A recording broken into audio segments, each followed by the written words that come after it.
morning. Welcome back to Juice in the Morning and Paulie Sleepers Fantasy Football Program. It is Wednesday, it is Halloween, and it is week 9. Let's get into the news and notes right away. I'm ready to do it. Let's go. Do it, man. Let's go. I know John's with us. He's in a bear costume. I love it. John came straight from Halloween. Yep. Guys, we got a great show. We got spooky tonight. At Dominate FF interview that Justin and I taped yesterday that we're going to be having. It was a great interview. He works and writes for the Fantasy Footballers. So excited, and we got through Hump Week of fantasy football. I didn't. And I don't know about you guys. And there's tons of trades to talk about. So yeah, let's rock it out. All right. So, I mean, to start it off with, I think that the biggest news is just all the trades that have been happening. Yeah, absolutely. Dominate. Nate told us about it, and he told us his thoughts. I want to hear kind of some of your thoughts. I don't know. I'm starting to forget what we talked about, so I want to make sure that we're not going to like retread ground and then put in the. I made later. Sure in that. I mean, there's a little bit of overlap because there's a couple of things that I think that we missed, but let's get that drop, man. All right, let's go. I have too many things pulled up. I apologize.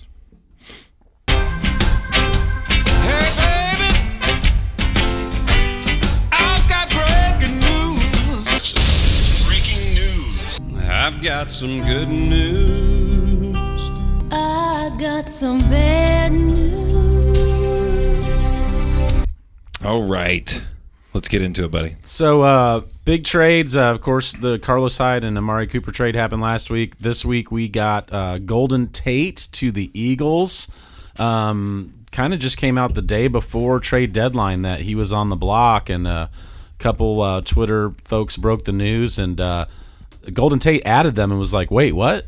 Right. So it was news to him, but the Eagles obviously don't give a shit about running the ball. They just want to move the ball. Isn't it a wild world that we live in that the player that is actually in the organization doesn't know about the move that's happening? Yeah. He's learning from it from Twitter. He's learning from these guys that are breaking news. Adam Schefter is like basically telling people, hey, you're going to be moving to another state here in a little bit. Right. So. I mean, he knew he was in the rumor mill, but I think he learned probably on Twitter. But I think he's a good fit for the team. I mean, one way to look at it is they'll be able to move the ball more, so there's just going to be more happy things going all around for him and Alshon Jeffrey and Ertz.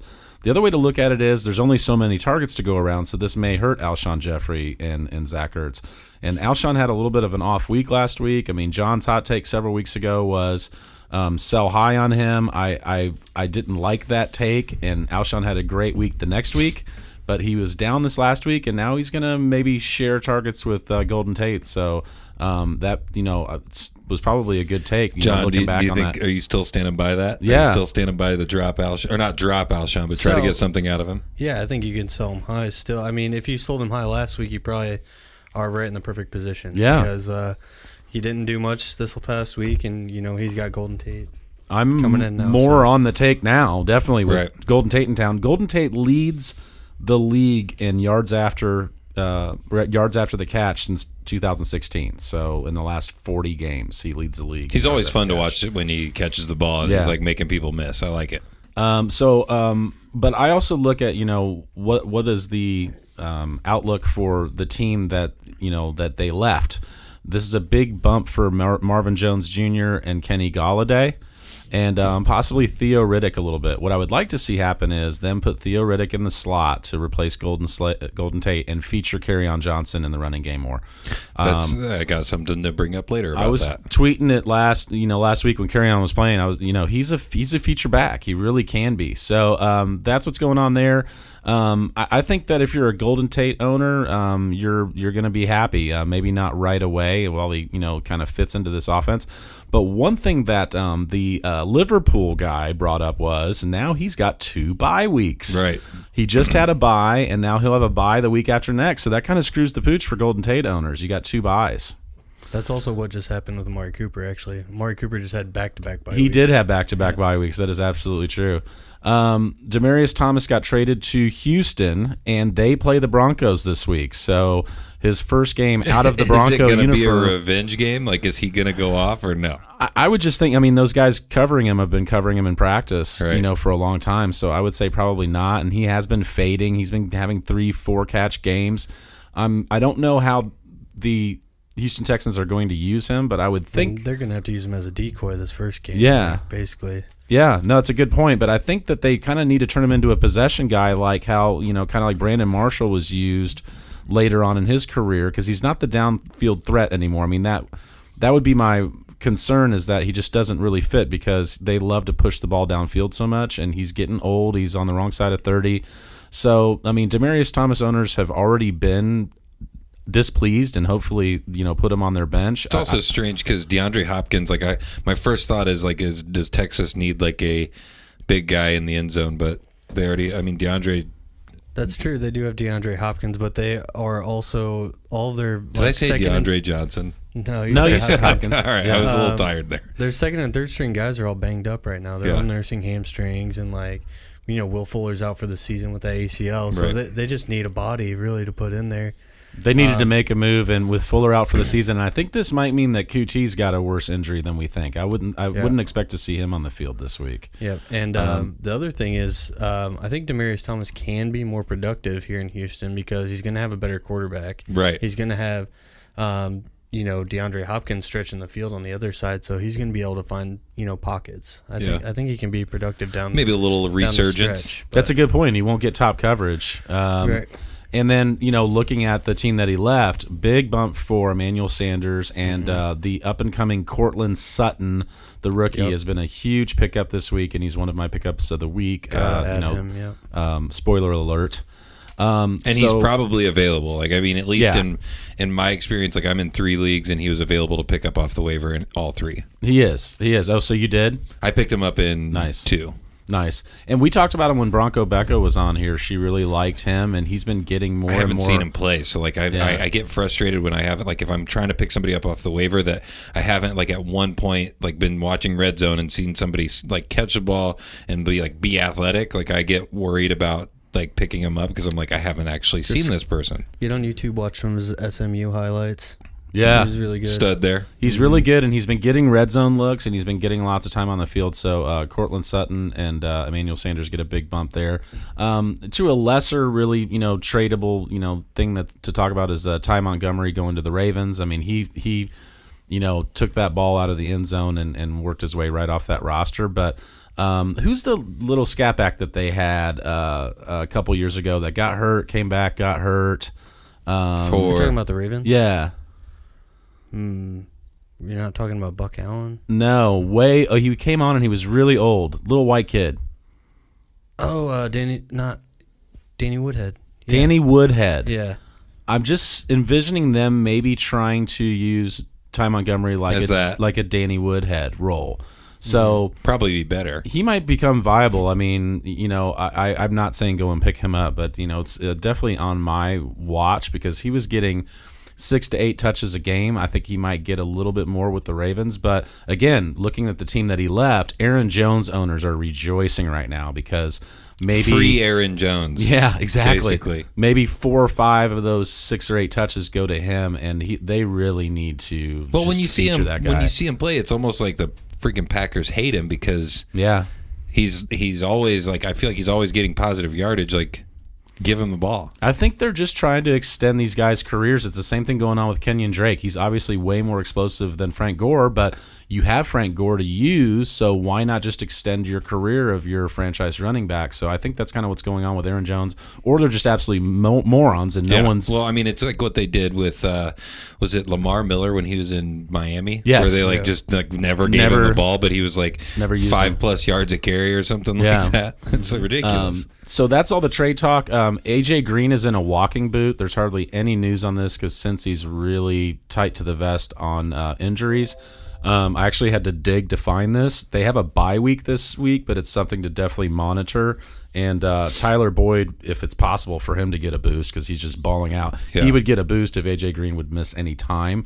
Cooper Kupp is likely to return this week. I need him to. My ride or die. Let's go, buddy. I had you pick him up last year, and I think you rode him to a championship. He was my ride or die in August. I just told everybody, hey, if this guy doesn't exceed expectations, I don't know what I'm doing. And he definitely, he got into the top 10 wide receivers.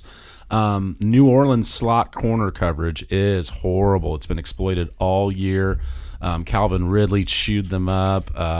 Sterling Shepard chewed them up. So if Cooper Kupp is back and healthy, I think he could just definitely go right back into your lineups. Tomorrow night, you guys play the Niners. The Niners, yeah. And The CJ Beathard is And the Raiders. highly questionable to doubtful, and they might play some dude I've never heard of. I don't even know who that kid is. Something with a K, Keller or something. They're saying that he might play through it, but he's got a couple different injuries. Look for, I think, the Raiders to bounce back this week because the Niners are bad. Yeah, the Niners are bad, but, we can't even get close to a quarterback, so, CJ Beathard might be fine. Yeah, you guys... 5 full pressures He's out there on week. crutches, and he's trying to throw the ball, and it's like, he's still got time. Yeah, you he's guys good. don't Not pressure gonna the second. quarterback at all. No, we have 56 total pressures in the league, which is last in the league, and the second to last team has 101. So, if only you had one guy that was good at pressuring the Some quarterback. guy. Just want some amazing guy That's that's what I just dressed up better as than it. Yeah. Well, let me ask you, and you're probably the wrong person to ask, but I needed a quarterback this week because I lost Winston, and I wasn't able to pick up Fitz. I picked up Dak, and I picked up Carr. Mm-hmm. And I try to fade Thursday players when possible, but I think Carr's got a really good matchup, and San Francisco's allowed 10 touchdowns in the last 4 games to quarterbacks. Carr's coming off a hot game too, so We need what's his name? Now I can't even think of his name. The wide receiver that I just traded for. Galladay? Jordy Nelson. We need Jordy Nelson to have a 2 touchdown Yeah. game so I can be like, suck it, Wilson. Right. yeah. Suck it. Right. right. It might be a Jordy Nelson game. Let's go. Last game they went to Seth Will Roberts it and into Jared existence, Cook, so, John, yeah. for me, Yeah. please. Last game it was Brandon LaFell. It seems like he just keys on somebody, and then that's their big game. And it's Seth Roberts had a touchdown too, and so Jared Cook. Yeah. he had 3 touchdowns and he ran one in. So Derek Carr is and he threw to Brandon LaFell a lot. Jared Cook actually looked good too because I watched a big portion of that game. Obviously, they played the Colts and lost. No, it was exciting and it was cool to see Jared Cook. I saw him take some big shots, and back in the day, I felt like he would be out after those. he looked a little shaken up a little bit, right? But he came back in after a couple plays. It was just good. Good to see. The Bears and Khalil Mack play probably Nate Peterman this week. Derek Anderson's out with a concussion.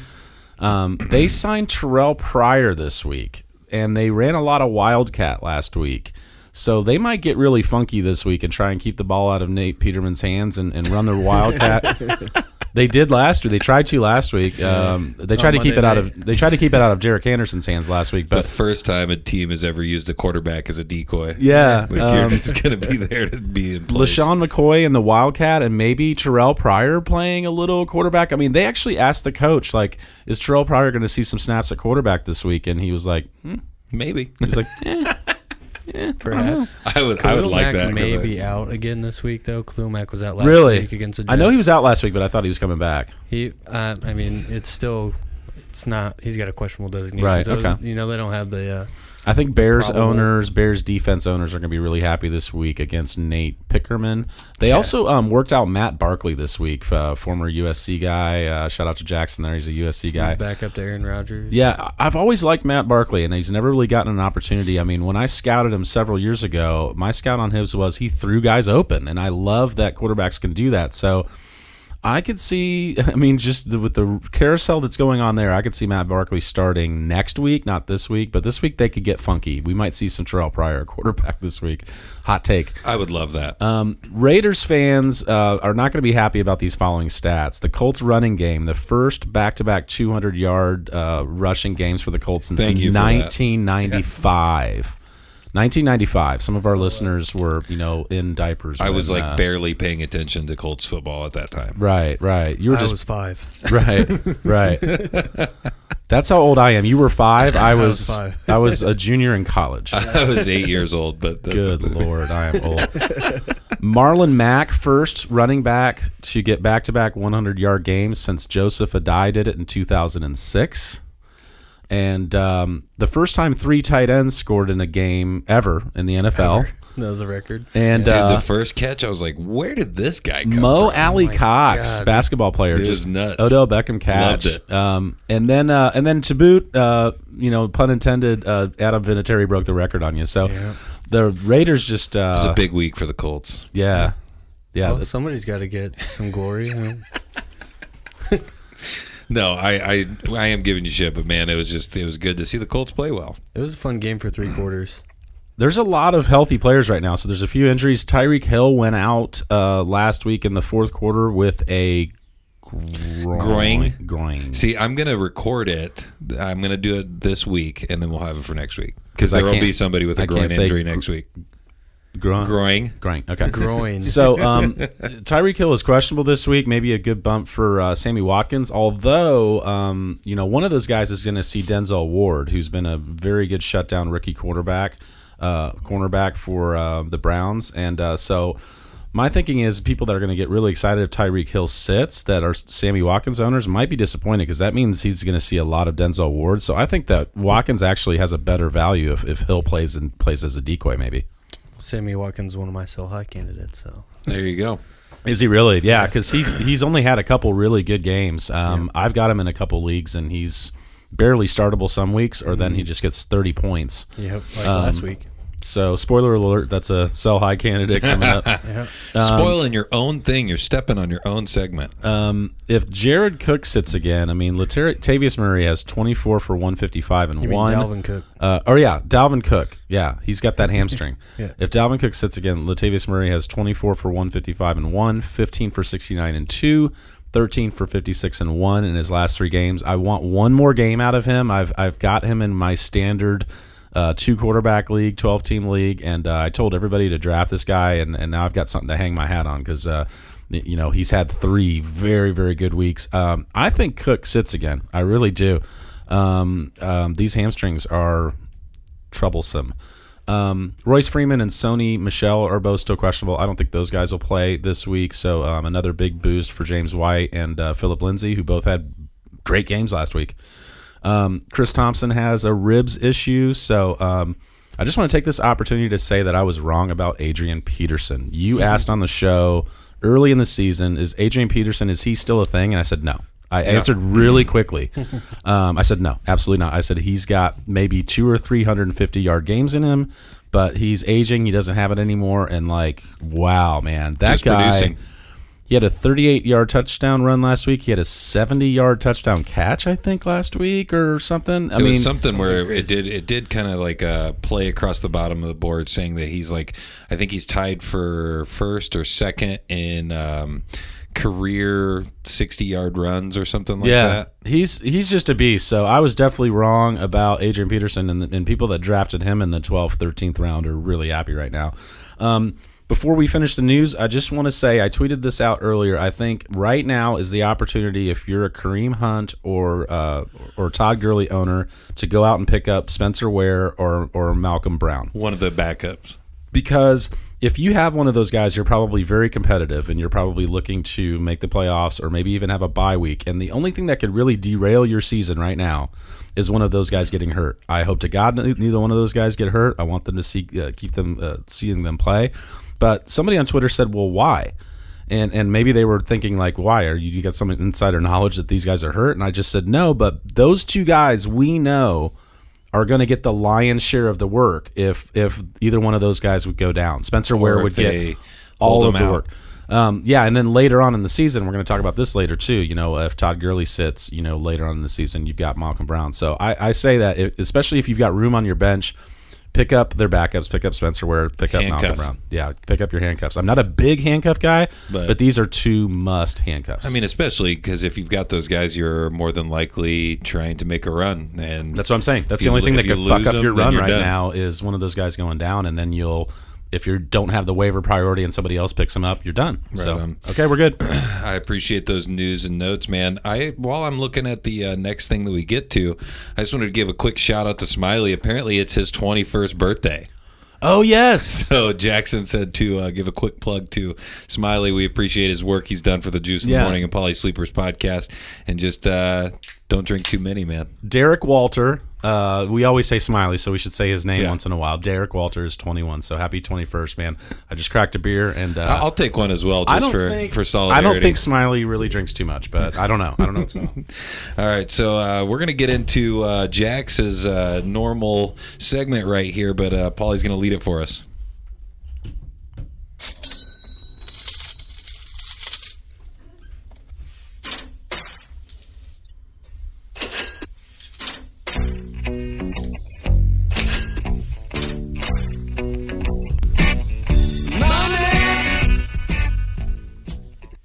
Money. We're gonna start winning some money. So we keep saying it. Some of the people that listen are listening for the season long. Some are listening for DraftKings. Some are listening for both. Our cash lineup hit last week, and I think that 5 out of 6 or no 6 out of 8. We've only had one. I thought it was only 1 week that we didn't have. No, 6 out of 8. Okay, but still, if you're talking about betting numbers. That's way better than what you would ever ask for. What's bringing you down is the money I bet on tournaments and lose. That's all right. That happens. So I decided this week. We got to win some eventually. I love one lineup this week for tournaments, so I'm just going to play one lineup for you. And that way, if it doesn't hit and Jackson's hits like it usually does, you'll make a lot more. There we go. He's also winning. Like, he's playing NBA now. So I just noticed, I was like, are you betting and winning on NBA? He was like, oh, yeah, I'm throwing some stuff out there. So I'm just giving him the keys to the car, and he can go ahead and win me some money. Just wait till NASCAR comes around, because he like smashes on NASCAR more than anything. But we did hit last week, so congratulations, Jax. He can't make it tonight, but he did send me his write-up, and this will be on pauliesleepers.com soon, along with my tournament plays, and I just have one big tournament play I'll talk about in a minute. But for quarterbacks this week, surprise, surprise, it's Cam Newton.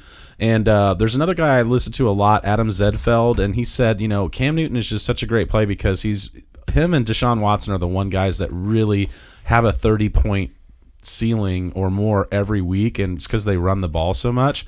So he plays against the Bucks, and they are like just last in everything. They've got dead last in DVP versus the pass. They've allowed less than 400 yards total offense just once this season. Jesus. Cam has gone for 24 points or more in 3 straight difficult matchups, Washington, Baltimore, Philly. So now is his chance to break out. I think it's a great play right here. In 11 career games versus Tampa, Cam's rushed for 9 touchdowns. So that's, a little shy of 1 rushing touchdown a game. He did have a rushing touchdown last week. And that's why you like Cam, is just that solid rushing floor. So at $6,600 on DraftKings, that's a great play. He's a lock at quarterback this week for cash. I think you could play him in tournaments as well. Also consider Jared Goff, same price as he was last week, $6,000, and he had 303 touchdowns last week. So I think they should have priced him up, and they didn't. And then Ryan Fitzmagic is $5,500 on DraftKings this week. He plays Carolina, which isn't the greatest matchup, but earlier in the season when he was playing, he played through any matchup, and he was just balling out, 4 to 6 touchdowns a game, 400 yards a game. So I think a good tournament play would be Ryan Fitzpatrick as well. But we're going. Somebody's going to snag him, and then they're going to win. Yeah, exactly. And the week 1, the Millionaire Maker was a Ryan Fitzpatrick stack. Yeah. So we're going to play cash games with Cam Newton this week. Running back, once again, Kareem Hunt. He's priced up a little bit, but the Browns D is 25th DVP versus the run and 15th versus pass catching running backs. And Kareem Hunt, the owners were, saying a lot about him not getting any targets in the passing game, but he's getting 6 targets now in the game, in the passing game. So his, that's what you want, is your back that's catching passes. Right. He ranks 3rd among running backs with red zone touches at 25. And the past 4 games, Hunt's just gone off 32 points, 37 points, 20 points, 17 points. And they're road favorites. So I usually like the home favorites, but if you've got a solid road favorite, that's not a bad play either. So we're going to play a lot of Kareem Hunt, and I love Kareem Hunt, so I've got no problem with that play. He's $7,700 on DraftKings. And then wide receiver, Adam Thielen. Yep. I mean, you can't fade him. He's $8,900. Lions rank 30th in DVPs versus wide receiver ones. Also, Stephon Diggs was held out of practice today. I didn't mention that in the news because it came out, I think, after I typed this up, but he's got a ribs issue, core issue. It's a new injury. We've talked about this before. If there's a new injury that pops up in the middle of the week, that's when you got to get concerned because it's something that happened in practice. Did you post some sort of stat about Thielen where, like, on Twitter where he's, like, got, I think, I don't know, I can't remember. It's like yards or receptions or something like that, but he's, like, on pace to, like, double the people that were, like, the leaders for, like, the last few years. That was my hot take last week. Yeah. That's right. That he is on pace to break Marvin Harrison's reception record. Right. Yeah. And he's already, like, way over that pace. Yeah. Like, well, also what Juice is referring to is a retweet that I had where he was talking about his stats right now would have made him like wide receiver 12 last year. Yeah, for the whole year. For the whole year. So yeah, he's just a smash play every week. Is he number one? He is number one. Yeah, right? still. Okay. Yeah. So Adam Thielen is the play. He's got a 51% advantage on the wide receiver cornerback matchups. He's 5 inches taller than the guy that's going to be checking him. And especially if Diggs sits, I mean, Jesus, it's like what I was talking about earlier. Like if this guy could have any more value, he gets like 16 targets a game, which is insane. But he might even have more value. So we got to get him in the cash games. One thing that Jackson mentioned to me today was he said, one of those 2 weeks that we missed is when he faded Thielen to put in Ezekiel Elliott, and he's like, I'm not going to do that again. Yeah. So also considering at wide receiver DeAndre Hopkins, Mike Evans, Cooper Kupp, who I love, Devin Funchess, and he likes Josh Doxson this week for his matchup. Also considering for running back Alvin Kamara, who I love, Adrian Peterson, who we already talked about, and Latavius Murray, especially if Cook sits. And then at tight end, Greg Olsen is in a great matchup this week, $4,700. Bucks are 26th versus tight ends. I mean, the Bucks are basically like the last or near last in everything. So you could start all your guys against the Bucks. Anybody you want to start against them is just absolutely load them up. Yeah, he's averaged 30 routes run per game since his return. He has a 54% matchup on Pro Football Focus on the tight end matchup chart, which is the best matchup of the week. He also likes Kelsey, who I think he could play every week, O.J. Howard, and Mark Andrews, who I think is Baltimore Ravens, and that would be a cheap play. Defense, he's going to be rolling with the Chicago Bears versus the Buffalo Bills. We already talked about that, $4,100. I don't like the max out, though. Well, he may be back, but he sat out last week, so you have to monitor that. Yeah. So yeah, he's saying that Matt Barkley's already the backup, and he averages an interception 1 out of every 15 times he throws it. So that's pretty bad. I think that's impressive. I think Nate Peterman is even worse than that. The Bears are the Bears are in a smash spot this week. Also, he likes the Panthers D and the Redskins D. So those are our core plays. Every week we just kind of pick one from every position. And we'll put our player pool up on the website so you guys can make your own lineups. But these are, when we talk about these core plays, it's like these are guys that are going to be in all of our lineups, and we might vary it a little bit from there.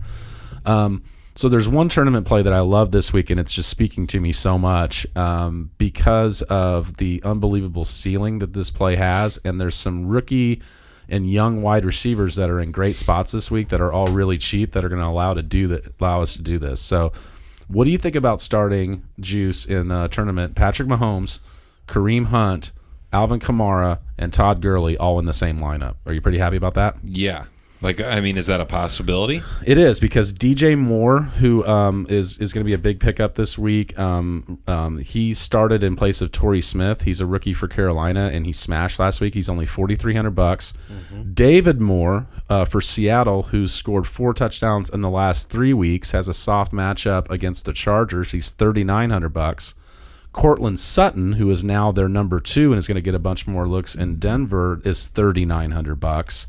And then I don't know who I'm going to play at tight end right now. I've got Austin Hooper in there because he's had some good games. But is Doyle price too high? Well, they're on a bye. Oh yeah. God. Colts fan. See, throwing it off.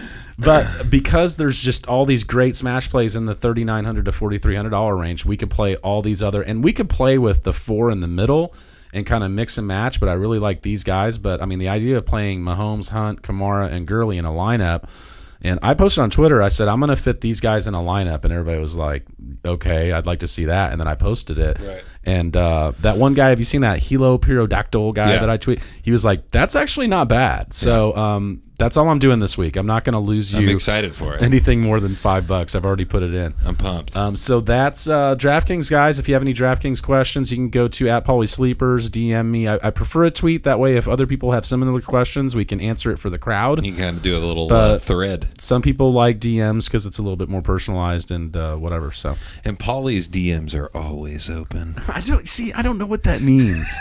Is that slide into my DM? What is this shit, man? I've been on Twitter for 2 months, guys. Your DMs are always open means that you're always open to people sliding in there to try to hook up with you.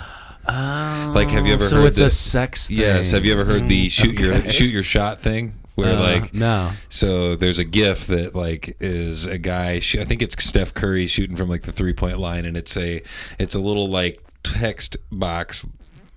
Basically like an iPhone text box, and it says "Hey," and he's shooting it, and it's swishing through the net because that's how people slide into the DM. They send that GIF, and it's like "Hey," and then you just start your conversation with whatever woman it is, or girl, or whatever you're at. I don't know, guy maybe. I don't know. Whatever you're trying to do. All right, well, thank you. I needed that. I just I had no idea what that meant. Are you going to do listener league stuff? And it's all money. No, I think the next thing we're going to do first was buy low, sell high with John, and then I'll get into the listener league right after that. Okay. Is this the real life? Is this just fantasy? I don't want no scrub. A scrub is a guy that can't get no love from me. Everything died in the house. I got scared. I dropped my hot pocket. Who are you dropping, or who we do? What are we doing? Buying low, selling high. What are we doing, John? Okay, so selling high, I already kind of mentioned it. Sammy Watkins is one of my sell high candidates. He's coming off of a big game. He has a few tough matchups coming up. He's got Cleveland this week, which he'll probably draw Denzel Ward, like he said, if Tyreek Hill's out. Then against Arizona, he could get Patrick Peterson.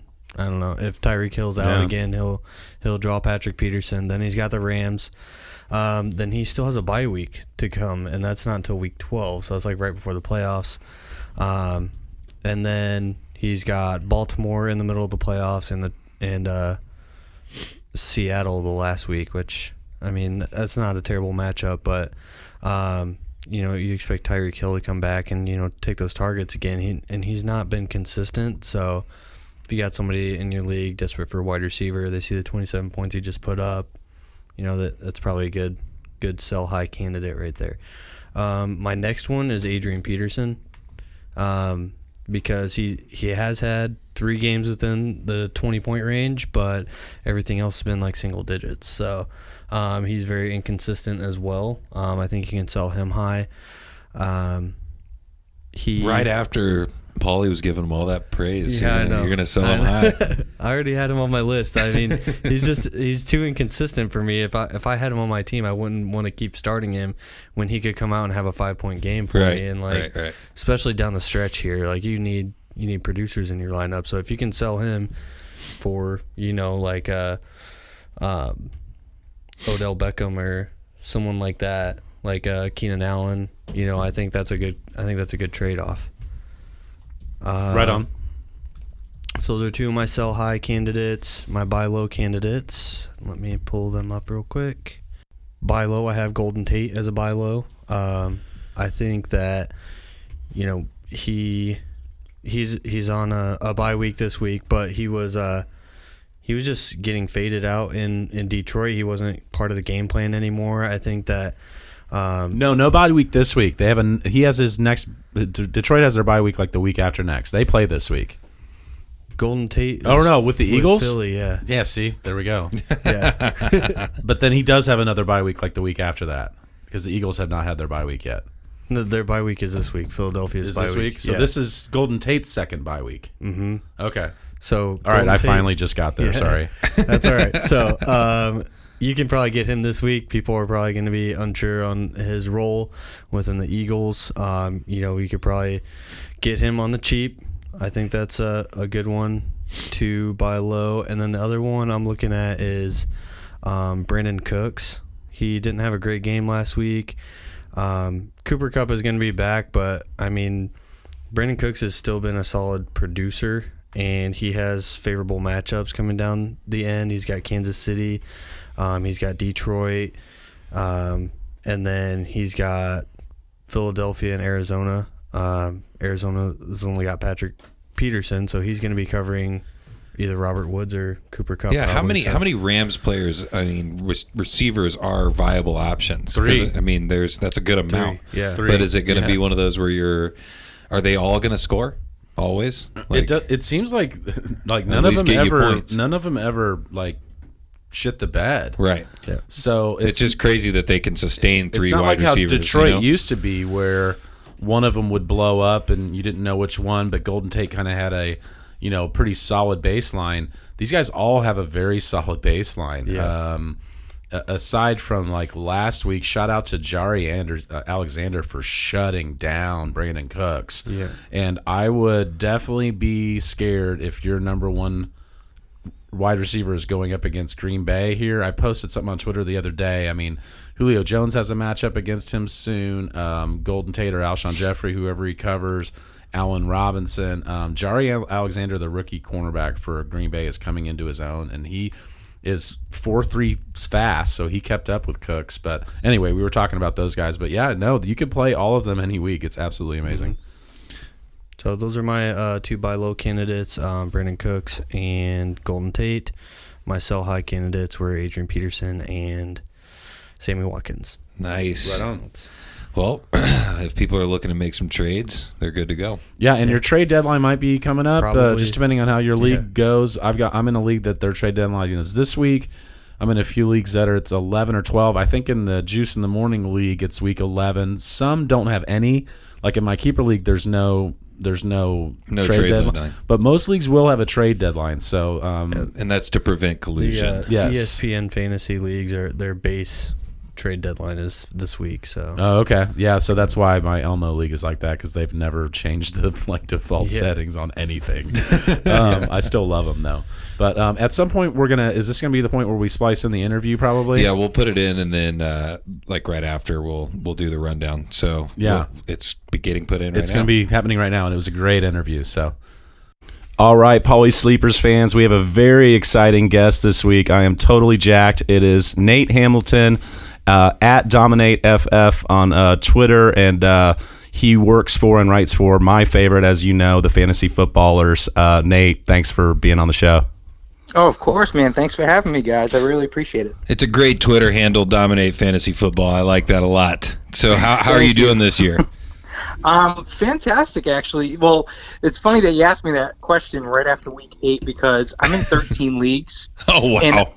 And 8 of them are head-to-head, and I lost 7 of 8 head-to-head matchups this week. So pretty bad this week, but all in all, for the whole season, I'm doing pretty good, actually. So that was one of the things I wanted to ask you. I told you I asked all my guests, how many leagues are you in and how many is the right amount? And to be honest, this is the first time I've ever talked to anybody that does a head-to-head league. How does that work? Yeah, well, head-to-head it just means I'm trying to differentiate between head-to-head and like a roto. So like a roto league is just points. You only count points. Head-to-head means you do matchups. Okay. That's like the typical way of doing it. So okay. So that's what we do too. Okay. Yeah. Right on. Yeah. So how many is too many? Is 13 too many? Yeah, I mean that'd be way too many for myself. I'm in 6, and I think the right amount is 3 or 4, and also I think it depends on how much free time you have, which I don't know how much you have. I mean, you got a lot on your plate, but Can you be competitive? Can you be competitive in that many leagues? I'll tell you right now, it's last year I was in 11, and I said I was going to cut back, and that didn't work out, obviously. So, but I agree with you. I think 3 or 4 leagues is probably the best number if you really want to fully dedicate yourself to those leagues. Because one thing I didn't think of, the problem is I get invited into all expert leagues now, so it's like it's hard for me to say no to those things. There you go. So it makes it difficult. That's what a lot of these guys say. We've had Bronco Becca on here at Joey Bag of Donuts, Jim Jacks from Jim Jacks, and they all say the same thing. And it was kind of what I said too. Is I wanted to do 3, and then I got invited to this one, and then Jim was like, yeah, and then my work, asked me, and then my family was doing one, and then Becca said I'm writing for this website now, so they wanted me to be in their experts league, and then it just kind of snowballs, and that's how we end up in too many damn leagues. Exactly, it's too rough. It's like, well, what happens is like I said, I'm in 13 leagues, and it really hit me when the first week waiver wire happened, and I was just like, I need like 2 hours to sit down and go through every one of my leagues. And I have a wife, a 3.5-year-old son, and a full-time gig as well. So it's like I am like to the max. Right. Like, I am definitely going to cut my leagues in half next year. Right. Well, that's what you keep saying. I know. It's one of those things where you think that you can keep up with it. You think there's no way that I'm going to let any of these slide. I'm only in 3 leagues, and I know that I've let the listener league slide a little bit because I know that I'm not very competitive in our listener league, but I'm trying to keep up on it. So what do you do to kind of try to keep up with those? Well, I mean, I'm on my phone constantly, like, whether it be at work, when at home, when I have a second to myself, when my wife and son go to bed, I stay up a little later to kind of take care of all that stuff. And it's definitely a full-time job, and it's for as many leagues as I have, I truly am going to cut back next year, because there's I just don't do fantasy leagues. As you guys know, I write for the Fantasy Footballers. I have my own podcast with the Fantasy Tilt podcast with Keaton Denley, who's another writer for the Fantasy Footballers. So it's just like I'm very busy with other things as well with fantasy football. Right. So being in too many leagues, I really am going to cut back next year. Tell us about how you got hooked up with the footballers and what exactly you do for them on your target report. Sure, yeah. So it was like about 3 years ago, I reached out to Jason Moore, and I had showed him my site, dominatefantasy.com. And at that time, I was writing for my own site, and he read a few of my articles, and he reached back out to me and said, hey, you know what? Anybody that, can convince me, it's like he was big on Doug Baldwin. And I explained how he probably wasn't going to have a good year. And this was like 3 years ago. And he said, after he read that, he was kind of swaying back to my end. He said, anybody that can do that is definitely going to be on the team. Wow. So, I was on from that point on. So the question would be, was that a Doug Baldwin good year or bad year? I think it was the middle of the road. Okay. Actually, so. Okay.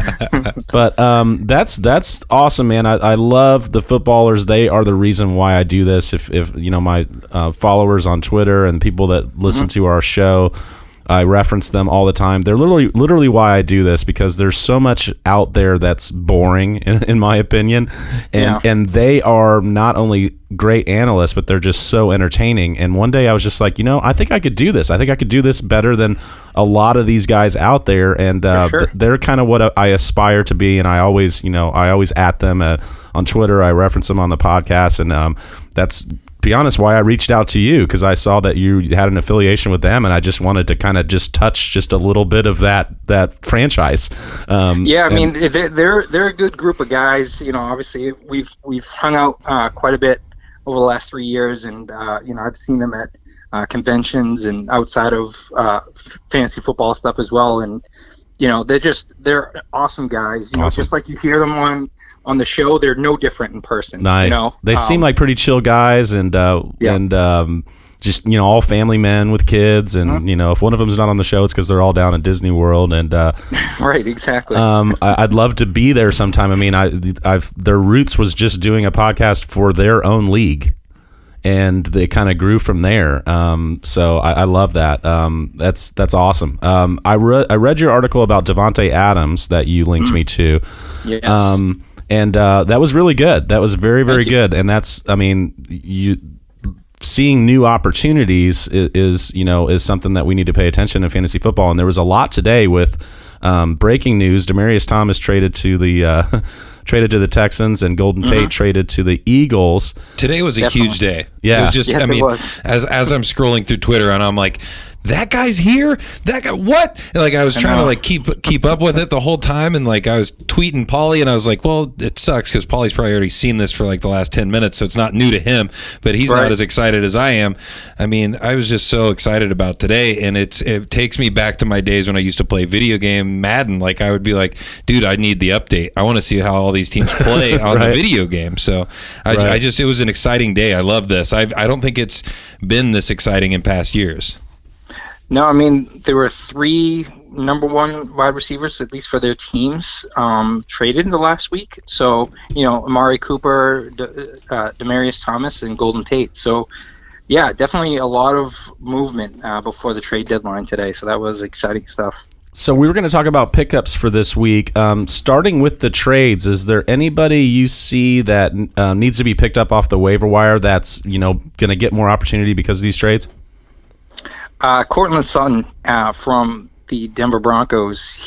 I met him at the National Fantasy Football Convention back in July. Nice. And he was just the most down-to-earth guy. He was really cool. He took the time with everybody. He didn't care how long his line was. He talked to everybody. And, one thing that I talked to him about was just like, hey, good luck to you. And I say to all the players, like, I say stay safe or nice. Stay healthy. And he's like, that's exactly what it's all about. He's like, you get it, And so I've been kind of rooting for him all this time. I love that. And of course, with Demaryius Thomas heading out, I think Cortland Sutton was obviously a big reason for that. I think they're ready to, give him the opportunity, and he's definitely got the talent. So I would pick him up. He's a must-own in every format. That's a great pickup. I'll be interested to hear. The one thing about our podcast is we record on Wednesday after waivers have cleared. So I always do my pickups based on the percentage of ownership after waivers clears. He's like 10% owned right now. So I'm hoping that he's still 50 or less tomorrow, because really if they get over 50% owned, I don't talk about them being a pickup. But that's an excellent pickup. I mean, he's been getting about the same amount of snaps as Demaryius Thomas and a lot of red zone looks. I like that one a lot. I mean, he's a great pickup, definitely. Who else do you think? Like in Detroit? Here's my theory on Detroit, Nate. Let's see what you think. Sure. With Tate leaving and his 27% market share leaving, maybe this is just what I want to happen because I'm a huge Kerryon Johnson truther, like your Jason Moore. I hope that they're going to put Riddick in the slot and feature Kerryon Johnson. I think he's a feature back. And otherwise, I don't really know who their other wide receiver would be to even fill in that slot. Is there anybody there that's relevant, you think? Well, I mean, Kenny Golladay, a lot of people were worried about him after last week, that he had a down week, but he immediately comes back into that conversation of, it's going to be him and Marvin Jones.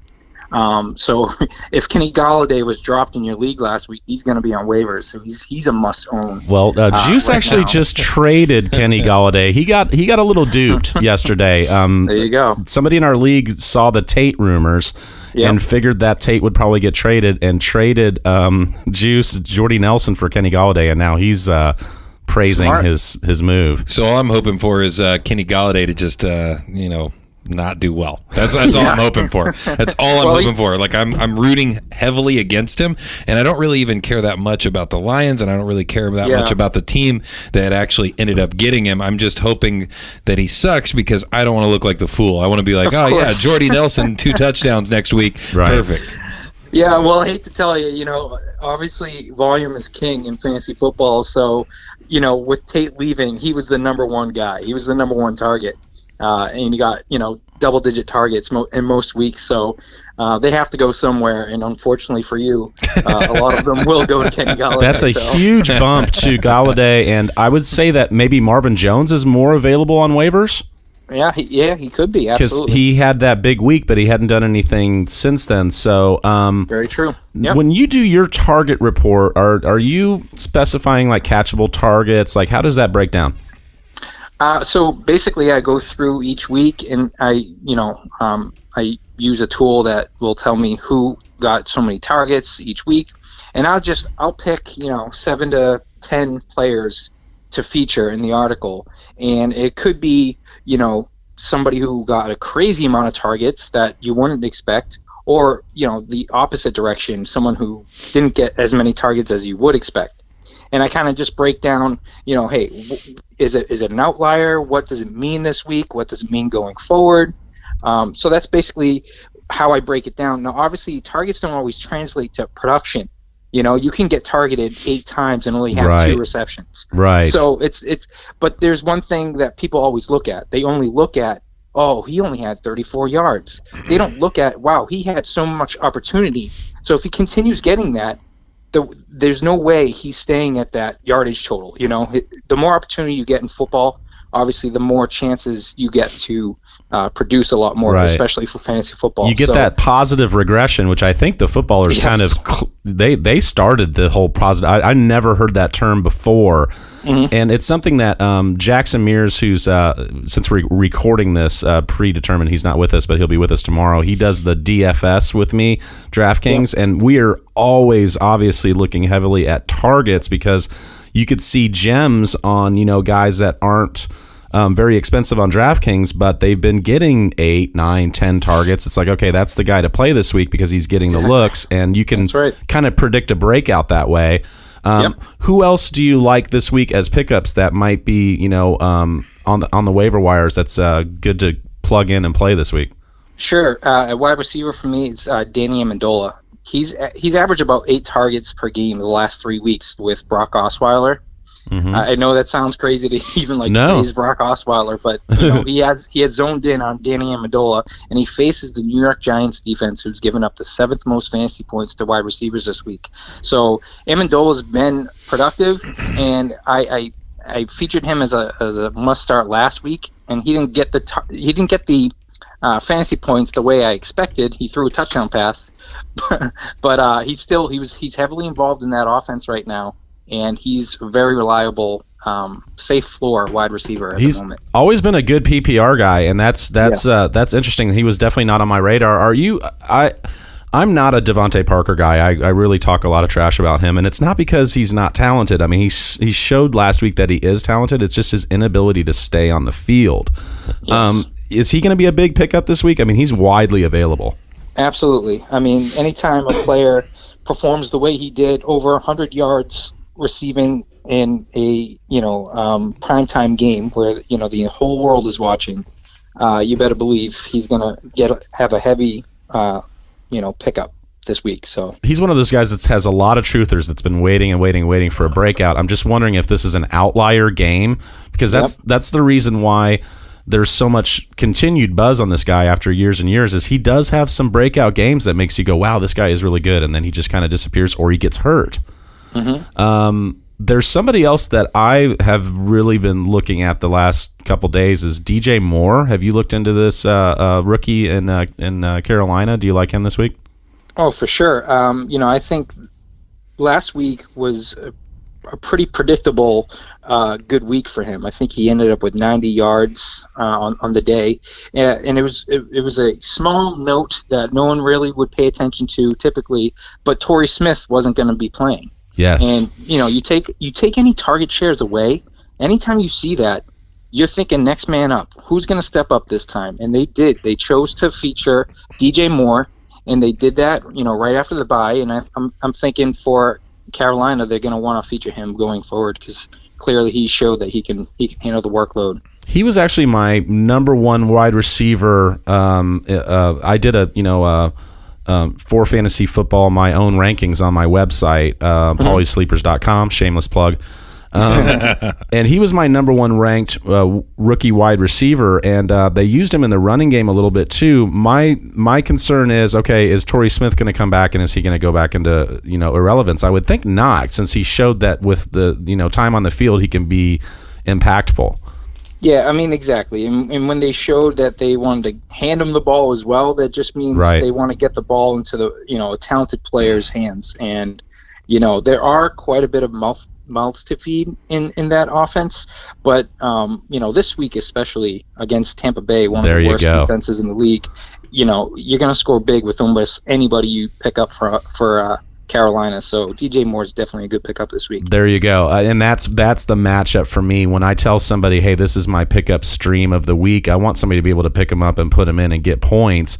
That's right. And my hit percentage has been very good this year on, pickups of the week. I mean, earlier in the year, we had some, possible league winners, James Conner, Philip Lindsay, Mitch Trubisky, so I want to be able to tell people, hey, pick up DJ Moore and have them, be able to count on him. And that Tampa Bay matchup is huge. Are there any other wide receivers that we haven't talked about that you think are viable? Wide receivers, I think those are pretty much the top guys this week. Okay. I'm struggling with running back. I mean, what do you got, man? I'm struggling. Running back, that's the problem. It's slim pickings for running backs, and that's why I'm kind of a proponent for the zero wide receiver strategy. Yes. So I like to get my running backs early because this is exactly it. You can always go through any week of the season and pick up a wide receiver that's going to get you double-digit fantasy points that week. Yes. You cannot say the same for running backs for the most part. I like you even more now, Nate. I don't know if you saw my tweet, but a couple weeks ago I said I think zero RB is dead, and I put the gif of the Grim Reaper because there were so many people this year that I was surprised at how many people were still talking about it this year. But I think it is officially dead, and thank you so much for mentioning that because in my leagues, well, hey, I go running back heavy. Yeah. Oh, yeah. Well, do me a favor when you get a second. It's just Google zero wide receiver and spell it out. Yeah. ZERO wide receiver. Spell it out. Google that, and then tell me what the first article is that you see. Nice. Nice. I'll move on. Very nice. For me, running back Jalen Richard this week. He has 34 targets in the last 5 weeks, 16 targets in his last 2. I'm not somebody who's usually into those pass catching backs, but he's turned it into some pretty good production. He's got an expanded role now that Marshawn Lynch is out, and he's going against San Francisco, who's given up the 12th most fantasy points to running backs. So nice. I like Jalen Richard this week. You could throw in Doug Martin as well, but I would rather have the pass catching ability from Jalen Richard than what could be a dud from Doug Martin. Well, we're definitely on the same page because Jalen Richard was my pickup, believe it or not last week, but the week before that when news of that's just when they were talking about Marshawn Lynch maybe needing surgery and missing 3 or 4 games. Right. I said, go pick this guy up, and he's on pace for 89 catches.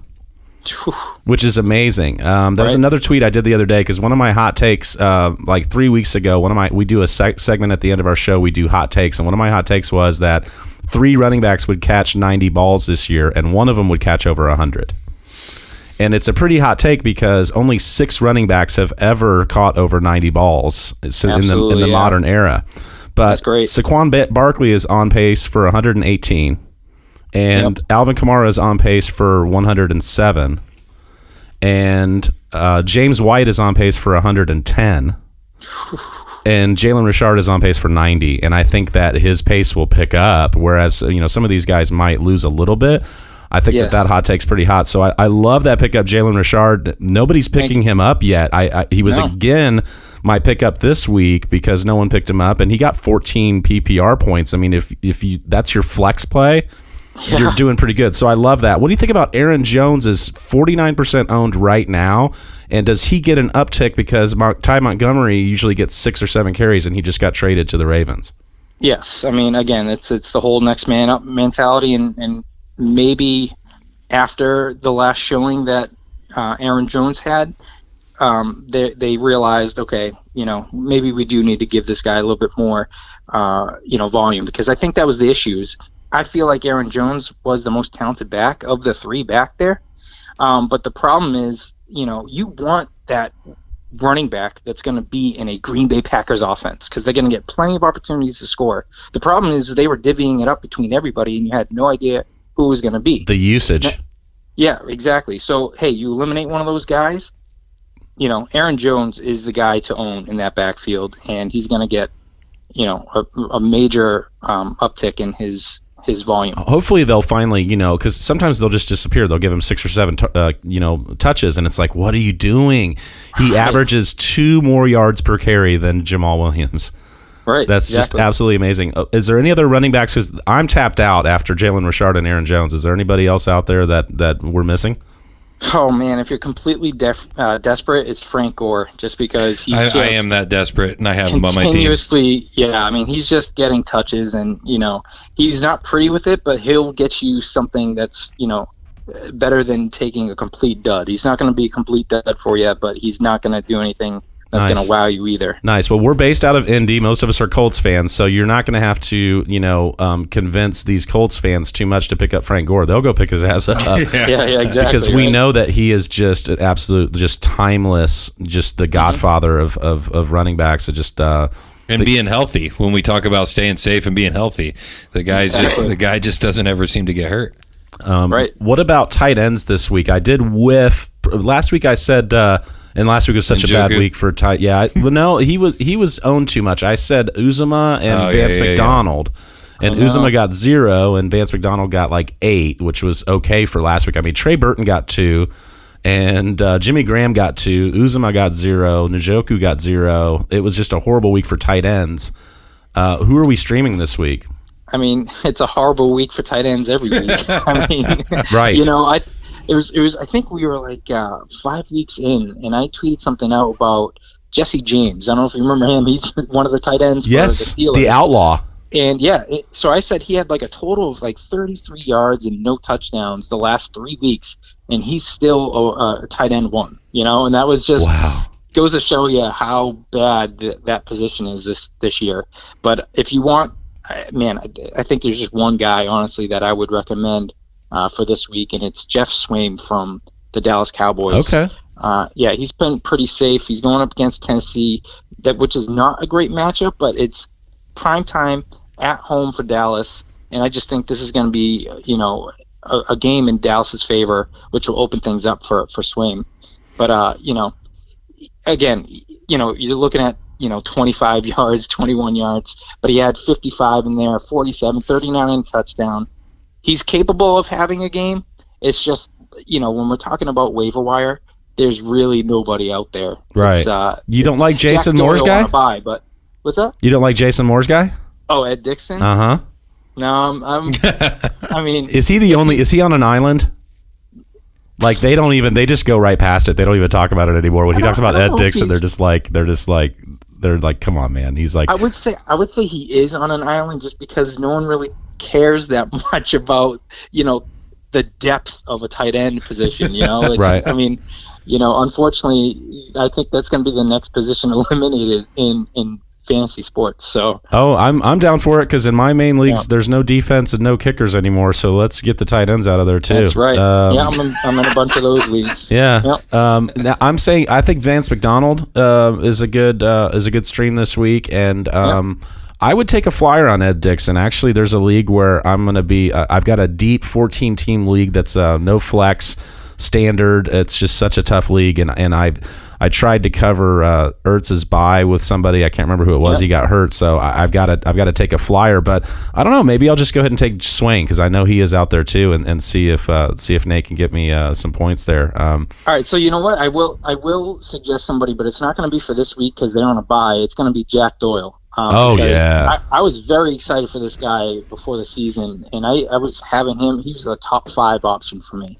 And obviously he just came back last week, and Eric Ebron has been killing it there. However, Ebron had his lowest target total of the season. Yeah, it's funny. It's like, oh wait, we just decided that this guy hasn't been the number 2 fucking tight end in the NFL. He had 6 receptions on 7 targets, Jack Doyle, for 70 yards and a touchdown. So he's back at it, man. I would pick him up because a lot of people won't want to pick him up during his bye week. For a stash.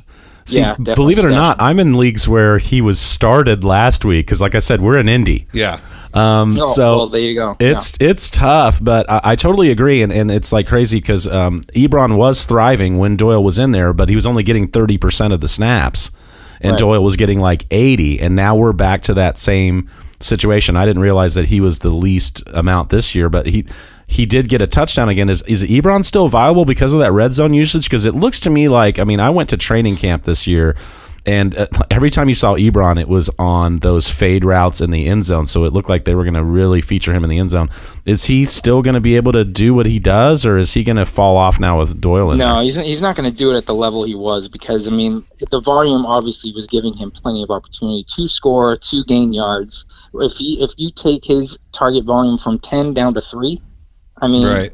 He's going to leave you with a lot of duds. Yeah, he's just going to become touchdown dependent. So would you say huge, sell high candidate, especially since he still scored? Yes. So on paper he looks great. Yep, 100% sell He's high. the epitome of a sell high. We haven't talked quarterbacks. Is there magic happening again? Of course. It's Ryan Fitzpatrick, man. I tweeted something out that he played just over 1 quarter last week, and he finished with more fantasy points than Drew Brees, Matthew Stafford, Aaron Rodgers, Big Ben, Tom Brady. I mean, it's Fitzmagic, and you got to get him because and what he does too is he opens up the field for everybody in that offense. So, get all you Tampa Bay players. So I would say he's the number 1 pickup, and I caught so much flack on Twitter at the beginning of this season when I said that he's going to keep the job when Winston comes back, and he did for that Bears game, but then Winston came back. So, there's like an almost equal sample size now of Fitzmagic has like 5 less attempts. And if you look at them right side by side, I don't know if you've seen these stats, but it's amazing. Like more touchdowns, less interceptions, more yards per target, more yards per game. There's just so much better. I mean, they talked about it on the Footballers. I listened to half the show on the way over to Justin's, and Jason said, they said, does he start the week after next? And Jason said, yeah, I think he's starting in 8 weeks. I think he's starting the rest of the year. I think so too, but they're not like the best organization. So all it takes is maybe a game and a half of poor performance from Fitzmagic, and then we're looking at Winston again. I mean, I think they could easily shuffle them back and forth, and which is not going to be good for the team. It's not going to be good for anybody in that situation. So yeah, they need to stick with somebody and go with it. Yeah, I mean, Fitzmagic, he's the pickup of the week. What if you're worried that somebody's going to get him, you put in multiple claims, who's that next guy that you would stream this week at quarterback? Well, for me, I think it's Joe Flacco. Okay. Sounds a little crazy. No. My buddy picked him up a couple weeks ago because he had a good matchup, and he kept him for this week because of this matchup. So shout out to Josh Miller. He's been stashing this guy. He's dating back to week 10 of last year. He's very consistent. Yeah, oh no, absolutely. He's very safe, okay, and he's gonna be against Pittsburgh in Baltimore. And their Pittsburgh's offense is enough, and I know Baltimore Ravens have the best defense in the league, but Pittsburgh's offense can move the ball, move the chains enough where Joe Flacco is gonna have to keep playing catch up with these guys. So I'm really liking this matchup for Flacco, and I think he can beat Pittsburgh deep, and he can score a couple big touchdowns in this one. I like all that, but I can also see that being like just a 12-9, just divisional grinded game. It could go that way too. I like Derek Carr this week has a great matchup. Yeah, absolutely. So, and I think that he's kind of opened up to, throwing to different people, and Brandon LaFell came out of nowhere last week and did great. So I think that Derek Carr is a good pickup too. Yeah, Derek Carr going against San Francisco, who's given up the 6th most fantasy points to the quarterback position. Yes. So, he's turning things around there too, and he doesn't have to force feed the ball to Amari Cooper anymore. So, on the other token, if you're really desperate, it's Dak Prescott. Again, going back to that Monday night game, because now he does have Amari Cooper, and they're going to want him to get the ball because they just gave up a first-round pick for him. And, he shows that he could be mobile, and it's, again, a Monday night game at home. I think the Cowboys are just going to roll over the Titans in that game. So I like that. The Titans have been horrible, and I'm so anti-Titan this year, and I probably had Derrick Henry and Corey Davis ranked lower than anybody. And so I hang my hat on that all the time. I mean, I acknowledge my misses, but I mean, that's one of the hits that I made was, this isn't happening. But Right. I'm glad you brought that up, because last week when I do my, pickups and drops, I also do a stash segment. I said stash Dak Prescott because of his rushing. He's rushing more now, and he's got 2 rushing touchdowns the last 2 weeks. That was way before the Amari Cooper news. So now I'm thinking I'm going to talk about it tomorrow and be like, hey, I hope you stash Dak Prescott because his value just went way up now with Amari Cooper. I saw an interesting stat. Derek Carr is bottom 3 in the league throwing into tight windows, and Dak Prescott is top 3 in the league throwing into tight windows. And that's where Amari Cooper makes his hay. There you go. That's perfect. Before we wrap up, I wanted to give you a chance to talk about where people can find your target report and the footballers, your fantasy tilt pod, just your Twitter handle. Just throw all your shout outs there. Sure, absolutely. So, I'm the founder of DominateFantasy.com. I've got my own writing staff there now, too, so you can go and check that out. I'm on Twitter constantly at DominateFF. And again, I write for the fantasy footballers. I write various articles, but usually during the season, it's weekly. So every Wednesday, you can see my target report. Excellent. On there. So, yeah, check them out. Awesome. Also, I did do the Google search, and if you type in 0 wide receiver, I think it's an article by a gentleman named Nate. Nate Hamilton? Nate Hamilton, that'd be me, yep. No, I think that's awesome. You're at the top of the page there, brother. So that's a great, and the thing is what's so funny about that, just real quick, that strategy, I'm sorry if I'm like, Sure. No, go right ahead. I have always been the guy that took running back the first 2 rounds, and I've been really bad the past 3 years. This year I switched it up, or not the past 3 years, 3 years prior to last year. And last year I took Gurley and somebody else in the first 2 rounds, and then I took Gurley and I think Ingram, and then I ended up picking up Kamara later down the road. So I had Gurley, Kamara, and Ingram, and then I also had Adam Thielen. So like those 4 players pretty much won me my league. No kidding. Then, since I've been getting the shit from my friends for so long, like man, I need to get like a top tier wide receiver. And in most of my leagues, I took 2 top wide receivers right off the bat, and then I took a top quarterback, and I'm pretty much last place in most leagues. So you guys can tell that the 0 wide receiver strategy might be a way to go. Absolutely. Yeah, so I appreciate that article, and now I'm going to look at it next year. We need to continue this relationship because we think alike. Yes. And that I've always been a big proponent of that, and I've made some pretty strong takes on Twitter about it. The beginning of the year, and I'm in a Twitter league. It's called the Not Quite Apex League. It's like a Not Quite Experts League. I'm in second place in that league, and there was a couple guys that were like, and they drafted all these wide receivers, and now they're screwed. I think that the running backs always have trade value too, because like you said, I mean, you can go pick up a wide receiver off the waiver wire anytime. So I will read that article when I get home. That is fantastic. That's the first thing that pops up. That's from August. That's from preseason 2017. Right? Awesome. Still up there. So awesome. Well, hopefully, if these 0 running back guys go away, that'll start taking off some more. That's right. I really appreciate you being on. I think we're right at the time that we were hitting for like 25 minutes. This way you can go. I know you're going to write your Target article tonight, and you're going to do your podcast tonight. But hey, I've been enjoying following you on Twitter, and please, do the same for me. And of course, when Jim Jacks was on here, he said something that really hit us was, hey, I want to go to the top, and I want to take all you guys with me. So, everybody that I've been associated with, I want to, help them out. And, like Bronco Becca, she writes articles, and just, trying to this community that that we're in here. I think that's one of the most important things to do. 100% agree. I mean, I'm with you on that. And, anything you guys ever need, just reach out. I'm always available on Twitter, and, I'd love to be on again. So awesome. Thanks for having me. We'd love to have you. And I'll tell you what I need right now. I'm just going to ask you right now. You go right ahead. I need to meet those guys.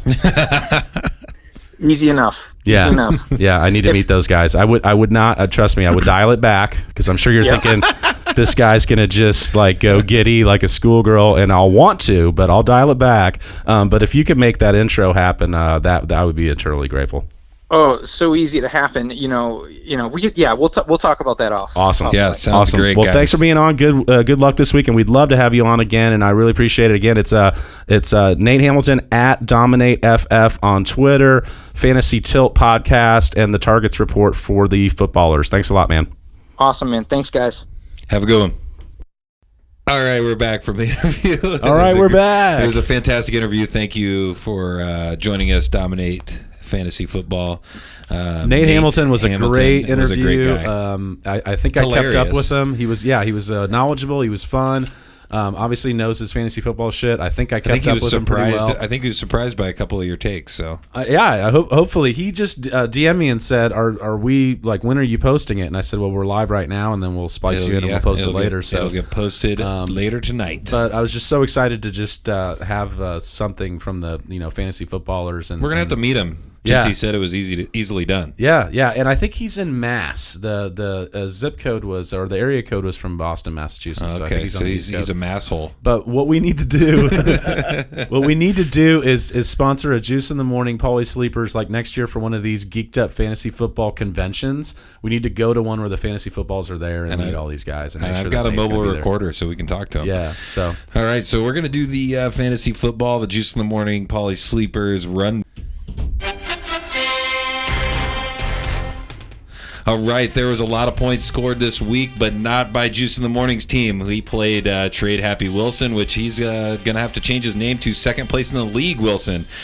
He won 101-80 against Juice in the Morning. We got Gert Squirt going for the top score of the week, but he fell short to Dylan Bolden at 168-129 against the Jersey Shore Rejects. He's got a tie. What's up with the ties? I didn't know we had ties. All right, 168-129 with Jersey Shore Rejects. Mahomes in his neighborhood, 158, and Paulie Sleepers falling again, 109-158. 2-6. How are you feeling about that over there? I do fantasy football well in other places. Other leagues. Yeah, I promise. So I can provide proof. I'm gonna need about Trey Fitty is the top scorer of the week at 173.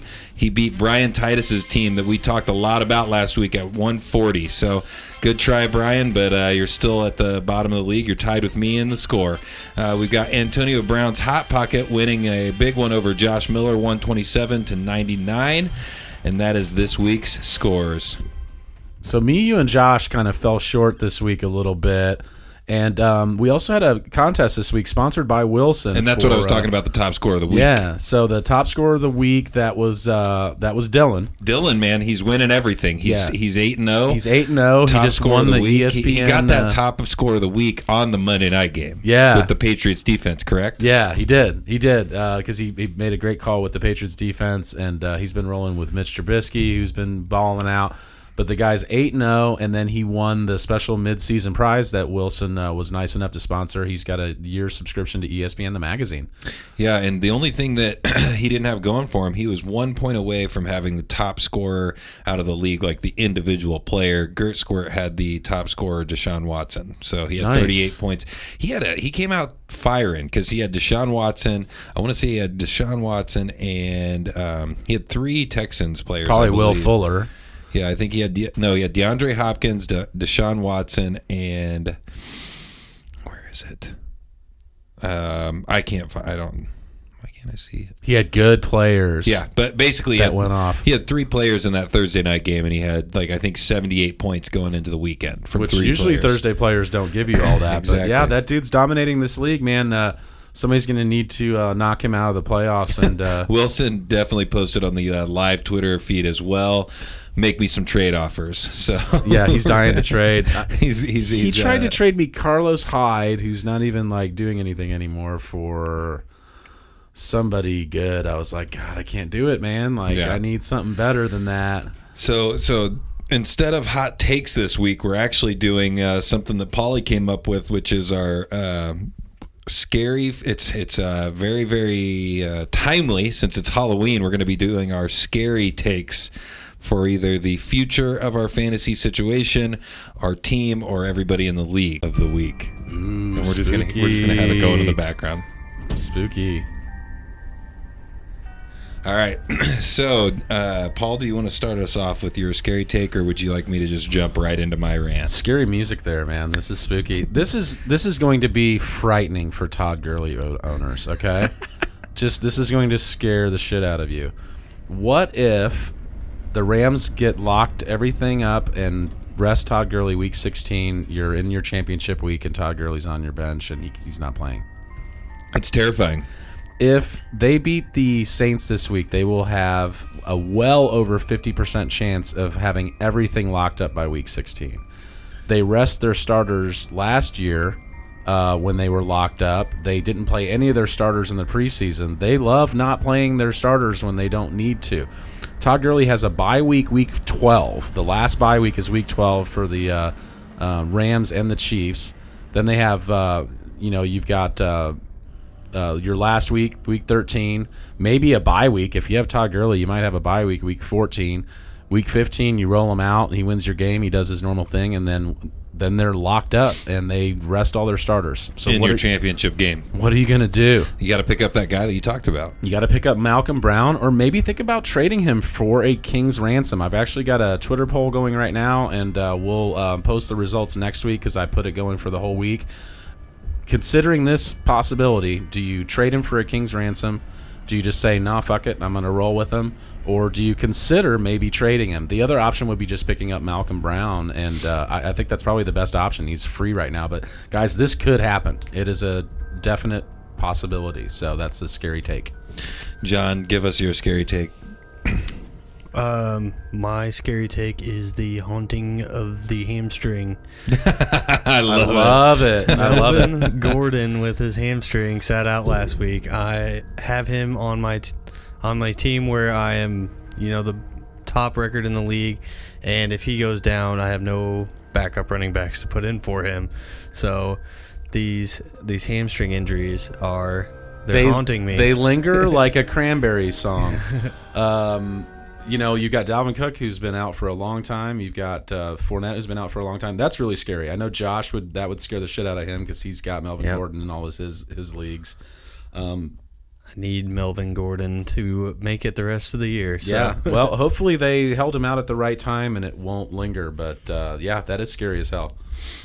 Juice, what's your scary take? So I have a very scary take, and it has to do with a large trade that I made in my my fantasy league that I paid $100 to be in, and I'm just big money. And if you win, I mean it's a 10-team league, so it's a good amount of money. So let me get to the trade here real quick so that I can talk about this real quick, because basically, okay, so for a good amount of the year so far, I've been trying to get rid of Gronkowski. I've been trying to trade him to somebody that was willing to pick him up. I don't know if I'm going to be able to find it on the computer because I was going to try to keep this music going while we were doing this, but I might have to cut it off to find it. So, yeah. All right. We're just going to cut this off for a second. Okay. So, let me get there.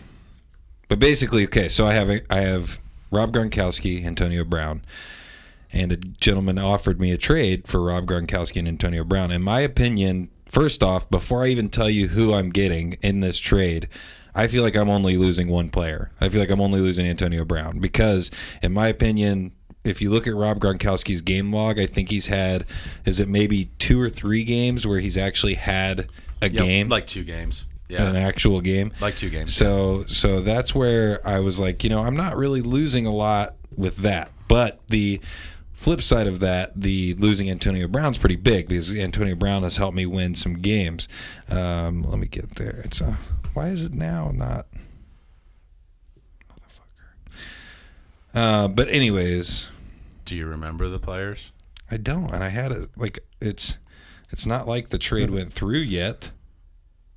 Unless go to activity. Well, while you're looking at that, Gronk has had 1 game in the 20s, and then 2 games in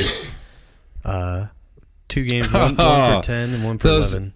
The league vetoed it because they're a bunch of assholes. They vetoed the trade. They're a bunch of assholes. I am not a big believer in the veto unless it's cheating. Okay, so what he had offered me was John Brown, wide receiver, Kenyon Drake, Kerryon Johnson, and T. Williams, which T. Williams is like a no-name to me. Like he's from Tyrell Williams. He's had 2 big weeks back-to-back weeks. So when I was looking at the trade, everybody on the rest of the league was freaking out because apparently his team has a lot of good players on it. But I'm thinking I'm losing Rob Gronkowski. But once again, I wanted to read you guys my you needed running backs. My right? running backs are Jalen Richard. That was all I dropped. That's such shitty because I dropped running backs because I thought that trade was going to go through, and then they vetoed it, and I didn't know it because I didn't get an alert that it was vetoed. Anyways, now all I have on my team is Jalen Richard because I dropped the other guys and picked up other people. But anyways, well, man, I'm scared. Yeah, I'm terrified because my team's fucked now. So thanks for vetoing it, a bunch of pussies, because they're scared that another guy is gonna win their league because they haven't been good enough to actually manage their teams well and beat this guy. Like do your buddies listen to this podcast? I hope so. I'm scared of Justin right now. Well, I know my buddies listen to my podcast, but just to let you know, your buddies are bullshit for vetoing that trade. I'm not saying that it was an awesome trade on your part. You did need running backs, but I am a strong proponent of no vetoes unless well, if you look at all 4 cheating. of those, if you don't feel like it's fair, you can't even evaluate that for several weeks. I gave them all good reasons. I've had so many trades that people thought were lopsided, and 2 weeks later, it's like, wow, I guess that was a pretty good trade because people get hurt. Yeah. Situations change. I mean, granted. If you look at all 4 of those players in the last 3 to 4 weeks, all of them have had 20-point games. All of them, at least 2 times in the last 4 weeks. Like I said, I'm not saying that it was a fantastic trade by you, but you did need running backs, but I don't veto. I mean, actually, in my main league, there is no veto button. League manager has the only veto, and if it's like so crazy that people, I can't believe they vetoed it. Like I didn't think that was actually going to happen. Well, they obviously thought that you were making that guy too strong, and I don't think that's the reason why the veto button should be there. But whatever. No. Anyway, we were gonna. Well, I was gonna be scared about that trade, but apparently it didn't go through. So now I'd be scared that your running back is Jalen Richard. Yeah, I mean the people that are available at running back. See, and now they're just a bunch of fucks because then they talk some shit to me about making this unfair as they proceeded to watch me drop all of my running backs to make sure I had room for all of the other players and to pick up a couple of wide receivers off the waiver because I was like, oh, just in case this doesn't work out for me, I'd like to have the Cortland Sutton and the things like that. So I dropped some running backs to pick up because I thought I was going to get 2 more plus Jalen Richard. So I was like, oh, we're good. So let's see who's actually available now because they're probably dickheads enough that they went out and picked up all of the available running backs to make sure that I didn't get them. So fuck them, and I'm going to get my money back, and I'm not going to play in this league again. Well, I wouldn't. I wouldn't. Austin Eckler is the top running back available right now. Yeah. Next time this happens, the ESPN, the site will make you drop players because you're picking up. Don't do that ahead of time. Let me rephrase that. I wasn't dropping them. Like I'm not like getting rid of them completely. I was picking up other players. No, I understand. Planning on building around that team. I understand. Yeah, vetoes are bad. So let's finish with the drops, ats, and stash. Mm-hmm. All right. I'm still fired up about that. He's fuming, guys. You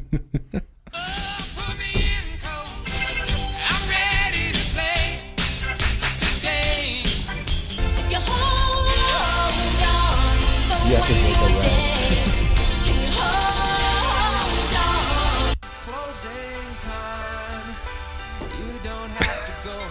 As soon as we're done with this, I'm calling the guy that's the league, like, oh, you're hot, the man. league commish, because you're hot. I did not think he texted me as like I misinterpreted the text because his text to me was, "Hey, so who would you want off my bench for those guys?" And I was like, nobody. I've already got the trade, and then that makes sense now because somebody whatever. Let's do the start sitting whatever. So stash. we're gonna guys. Juice needs to take a break, man. We're gonna give him a timeout. He just got a trade vetoed, and right in the middle of our scary takes.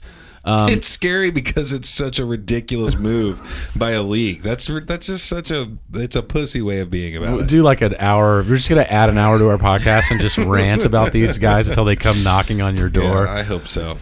So this week, drop Jameis Winston because he's not playing football. And hot take from Paulie Sleepers was that Fitzpatrick's a better quarterback. Everybody on Twitter gave me a lot of shit, but there's an equal sample size now of Fitzpatrick has 5 less completions than Winston on the year. So it's an automatically equal sample size. And Fitz has more yards per throw, more touchdowns, less interceptions.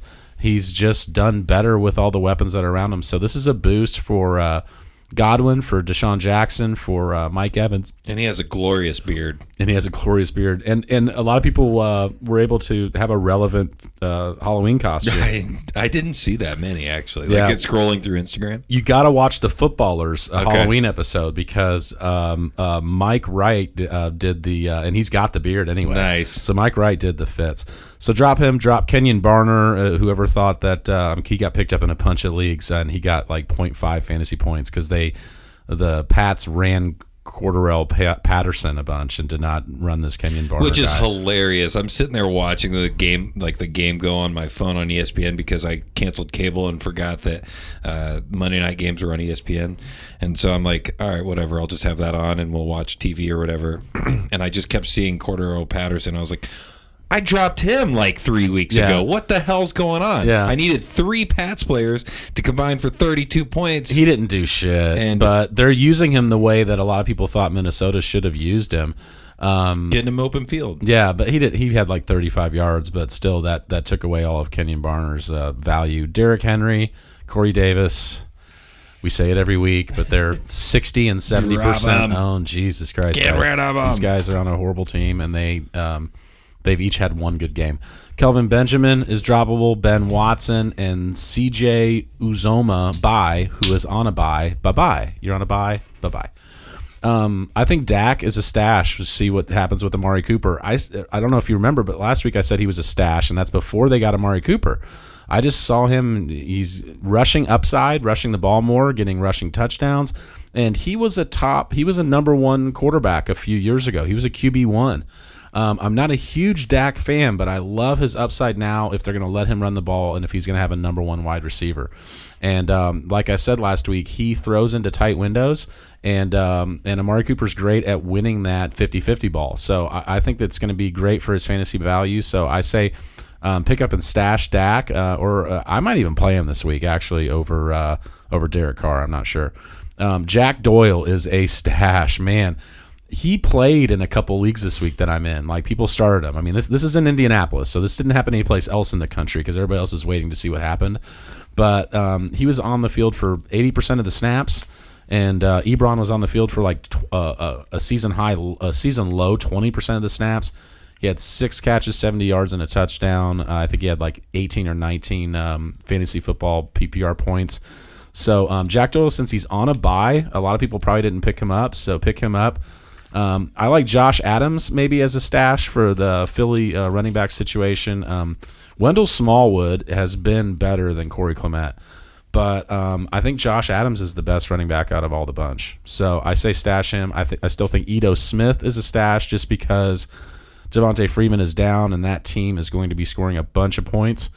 So my starts of the week, I like actually Fitzpatrick is 48% owned right now. I'm surprised he didn't get picked up more.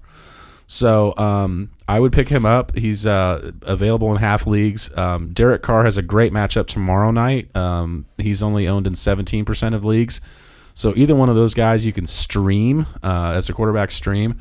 Jalen Richard is still 50% owned, and he's been getting double-digit fantasy football points, and he's on pace to get 89 catches. DJ Moore, who we talked about earlier, is 25% owned. Got a great matchup versus the Bucks, and it looks like Torrey Smith will sit again. Cortland Sutton, after waivers cleared, is only 40% owned. I think you need to pick him up. David Moore from Seattle, who has 4 touchdowns in the last 3 weeks, is 10% owned. I mean, no one's talking about this guy, and I think, if you score 4 touchdowns in 3 weeks, and that's not like 2-2-0. That's 2-1-1. I mean, he scored a touchdown in every of the 3 weeks. No one's talking about him. I think he's going way under the radar. I like him as a pickup.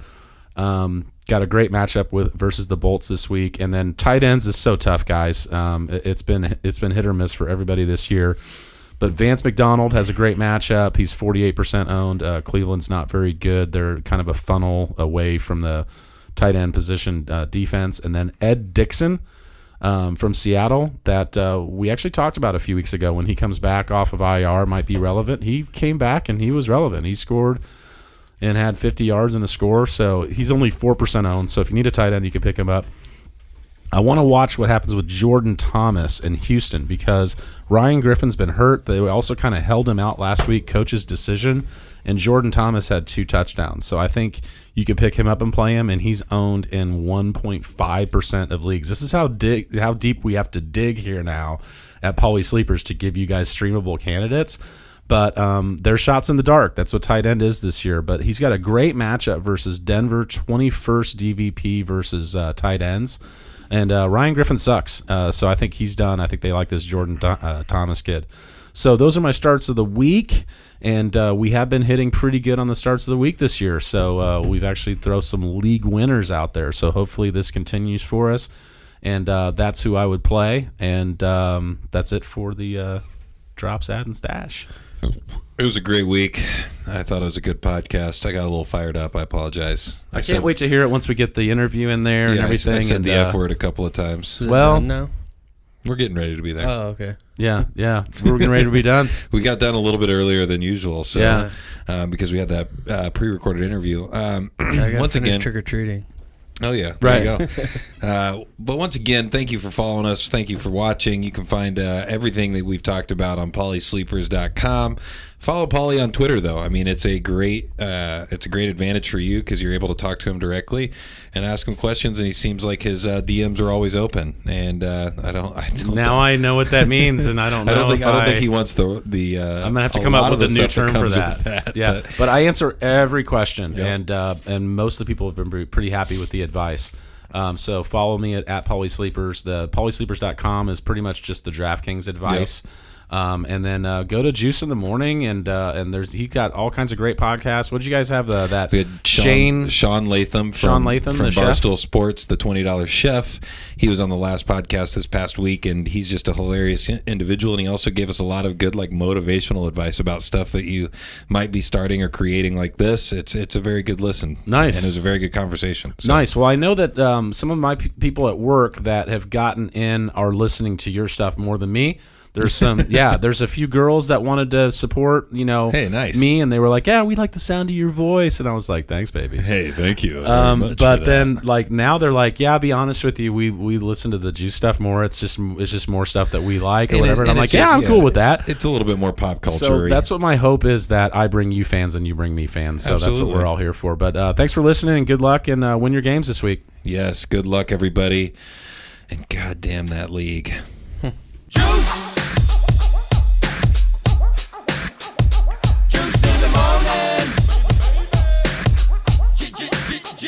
Juice in the morning. Juice in the morning. Juice in the morning.